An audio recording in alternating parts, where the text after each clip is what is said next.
Om Swastiastu. Assalamualaikum warahmatullahi wabarakatuh. Shalom Nama Budaya.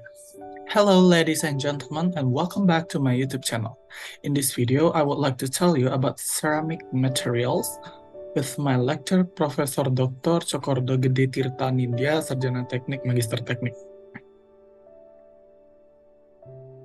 Before we start the presentation, let me introduce myself. My name is Inyoman Satria Dharma Cahyadi with name 220-553-1159.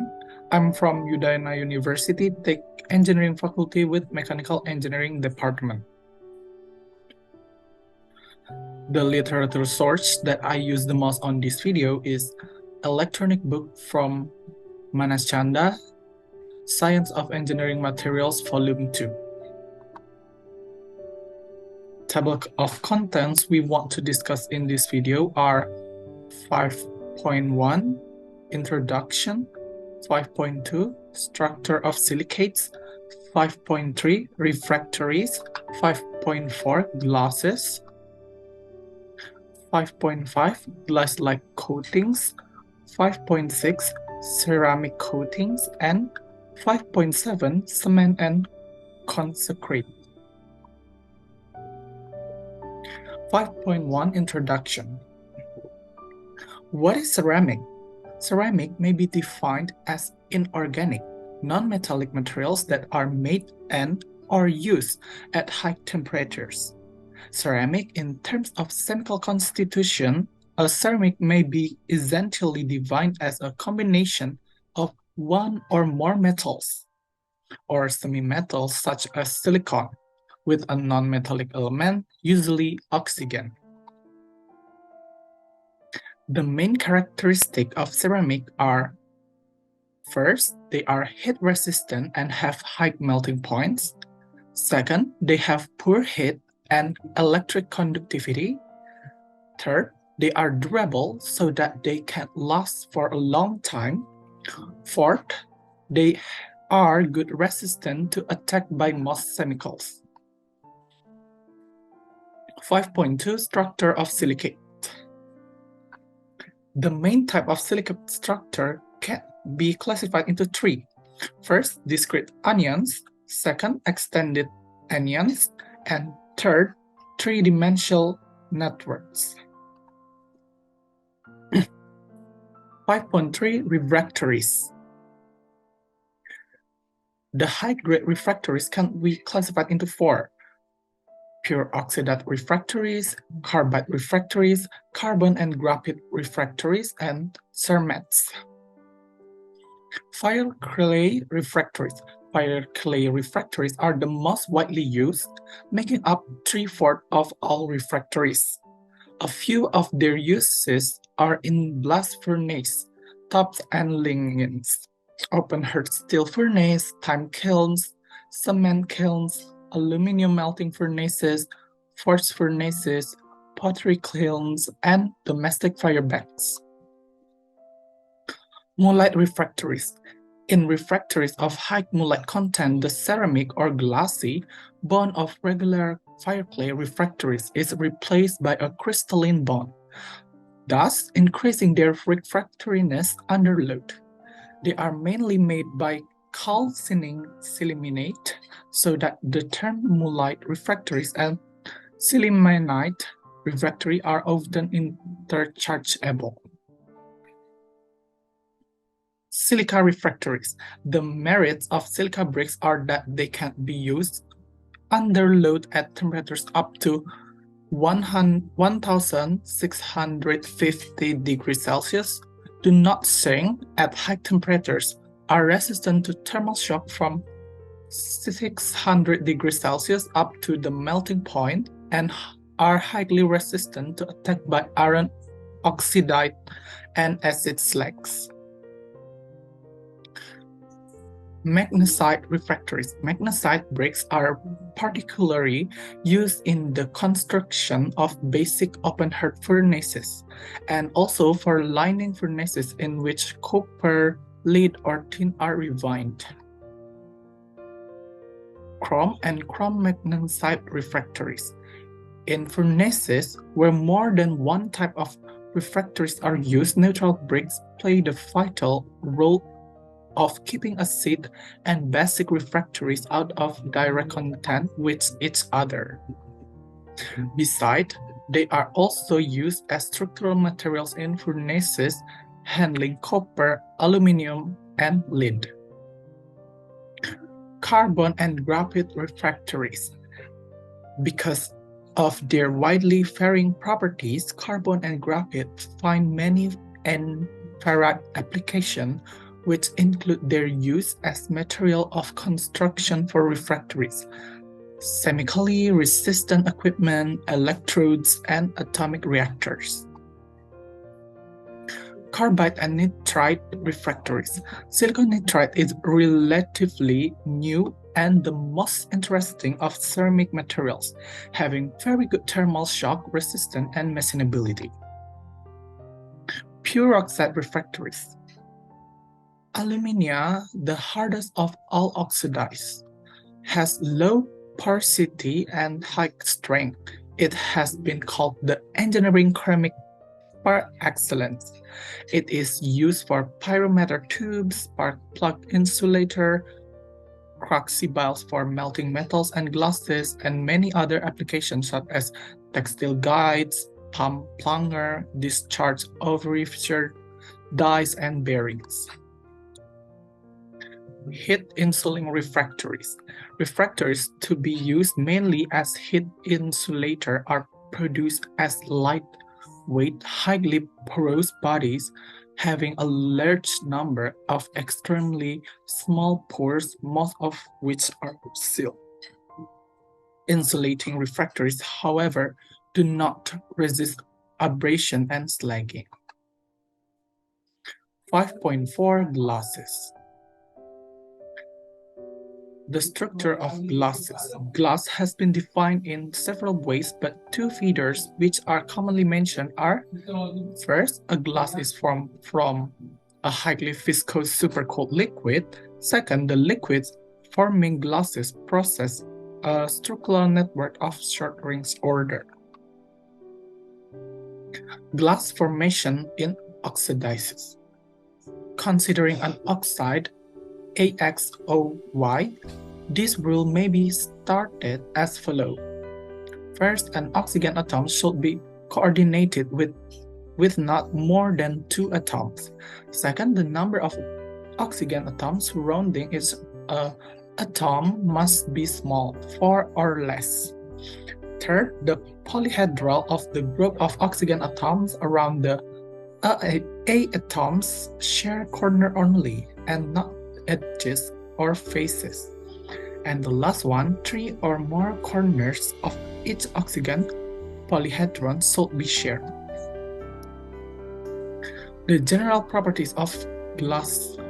First, its chemical stability. Second, inherent transparency. Third, hardness and bitterness.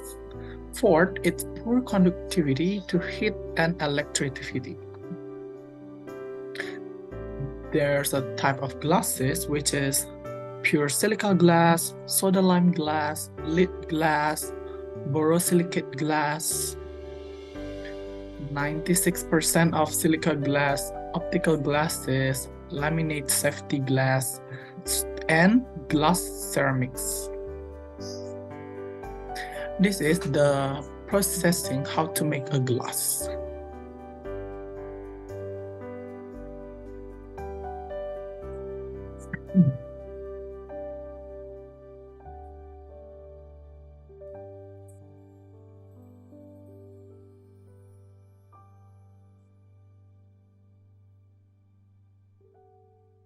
So this is the manufacture of glass. Can be classified into 3 steps. First, fusion of raw materials, working with molten mass and annealing.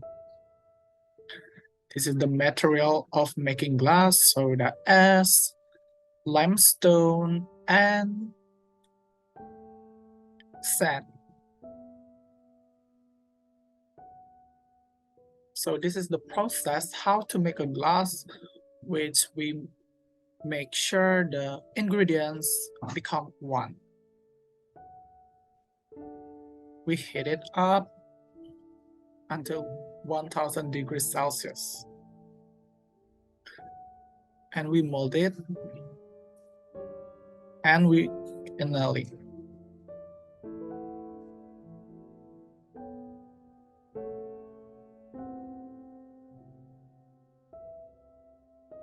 So that's how we to make a glass. Glass in industry and engineering. Glass in industry and engineering can be classified into four. First, packaging, second, building, third, engineering, and fourth, electrical industries. 5.5 Glass-like coatings. First, ceramic glaze. A ceramic glaze is a mixture of material, usually oxidized, which, when heated, form a permanently hard layer of glass over a ceramic article. Glazing is performed to render a porous ceramic body impermeable or to add brilliant smoothness and protection to body that is already virtually impermeable. Second, vitreous enamels or glass lining. Vitreous enamels or glass lining. Vitreous enamels are glass-like protective coating which are fired onto metal to provide resistance against oxidation and attack by corrosive environments. Glass lining refers to vitreous enamel coating, 25 mils, thick or more. Porcelain enamels. Porcelain enamels, these are vitreous or glass-like coating of relatively low thickness, up to about 10 mils, widely used to protect metallic surfaces as in stove, refrigerators, lamp reflector, and sink. 5.6 Ceramic coatings. Ceramic coatings. Ceramic coatings are similar in nature to enamel coatings described above, but they are characterized by much higher refractoriness and so are used in application where high temperatures are encouraged.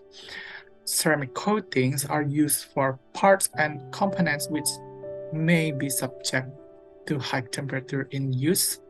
This includes nozzle, furnace, blades in glass turbines, combustion chamber, tailpipe in ramjets, burner parts, electrical insulation, and thermocouple tubes.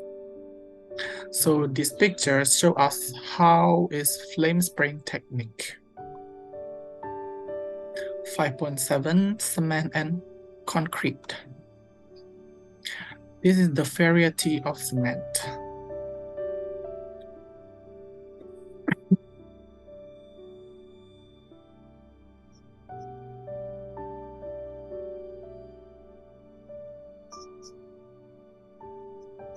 So cement can be classified into two. First, hydraulic and non-hydraulic. This is the hydraulic cement, which gets hardened when it's poured into the water.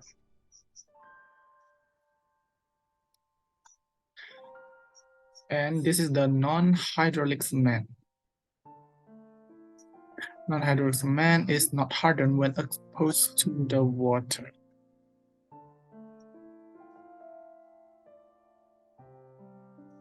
So it takes a long time to get dry off.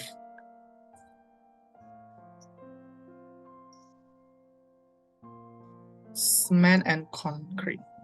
First is Portland cement, second is aluminum cement, and third is concrete.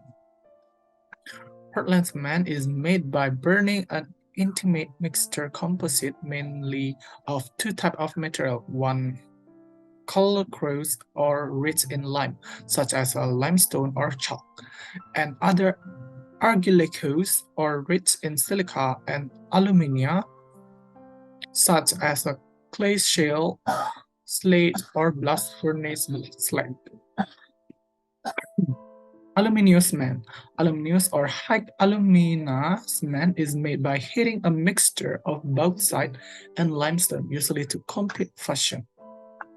The advantage of High alumina cement are its superior chemical resistant to seawater, sulfate-bearing groundwater, and dilute acid solutions such as frequently occur in industrial wastes.